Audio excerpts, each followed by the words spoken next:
Toronto is Canada's largest city, and it's also the fourth largest in North America. And travel guru Michelle Newman is here to tell us all about it. It's good to see you. It's great being here. You know, Toronto, like Canada, it was all built You brought me a fur. I bought you a fur. Beaver. So, you know, the history is all based on fur. Canadians were involved with this, the French, and then the Brits, and fortunes were made. Absolutely. It is a beautiful city. It is a very large city, and they have a really unique tower that looks a little bit like the Tower of the Americas. Absolutely. CN Tower. It's 1,800 feet tall, and I'm too much of a wimp to have gone to the top of it. I'm with you on I that. hate heights. Well, we've got some great video to share with you this morning. As we get to that, let's talk a little bit too about the historic neighborhoods and what you love about that. Well, Cabbagetown is an area where the Irish settled because the Irish, as you know, because of the potato famine, had to leave to survive. This is the most charming neighborhood.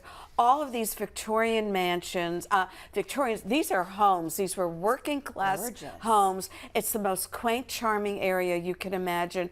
Flower shops on the corner of the streets.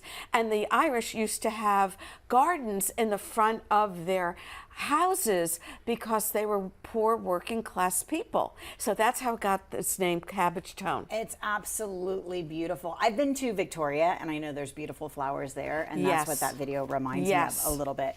Okay, before we get too far into Toronto, we have to talk a little bit about the food because they have got quite a food scene, don't they?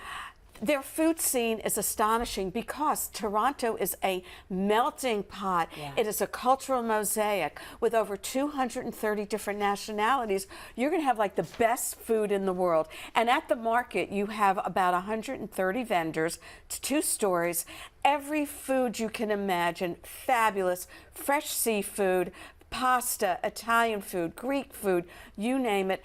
But what's really special, their signature dish is the pea-meal sandwich. Oh, what goes into that? It's a pea-meal pork sandwich. It is a, imagine a pork cutlet, and it has breading with pea meal. What is that? It's pea meal. It's peas that have been dried and crushed. Peas, like green peas. Yes. Okay. Yes. Interesting. And that is the signature dish, actually, of Toronto. And you find it at the Carousel Bakery at St. Lawrence Market. Very famous, and it's served on a Kaiser roll. Yummy, it's a very thin, it's a Canadian, there it is, there's the Carousel Bakery, and they're world famous. Okay, let's talk about a couple of places that you can see and attractions, and we'll start with Kensington. What's that all about? Kensington is a bohemian, funky, old neighborhood, and what's cool about it, I went on a food tour there. It's comprised of art galleries, vintage clothing shops, alternative murals. It's a really kooky, fun place. It's a lot of fun. And it looks a little bit different than what you'll find in this distillery district, right? Absolutely. Okay. You know, the distillery district, in my opinion, is very much like the Pearl. Okay. Because it's an old restored distillery area, and it has galleries, cafes, it has boutiques, and it's also a very impressive of industrial Victorian architecture. Okay. It looks very much like San Antonio. You're absolutely right. It looks like the Pearl, doesn't it? It's very pretty. Okay, let's talk about a place to stay, the Royal Hotel.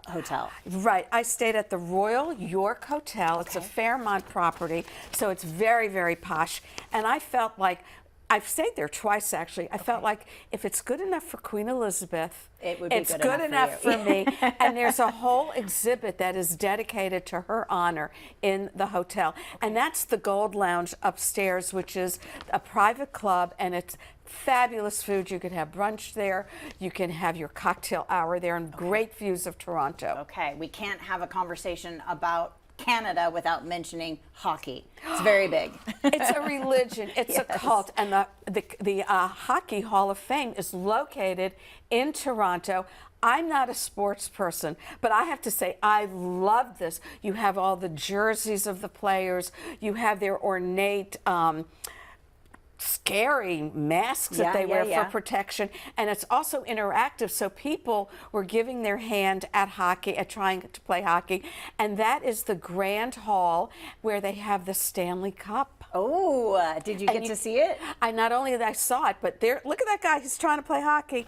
Not only did I see the Stanley Cup, but you can have your picture taken with it. Of course you can. Well, now I need to go to Canada, visit Toronto. Michelle is taking us to great places all around the world. If you've got questions, check in with Michelle. She's got a great YouTube channel with all sorts of goodness at Culture Vulture 18. And if you're interested in Toronto, visit destinationtoronto.com for more details.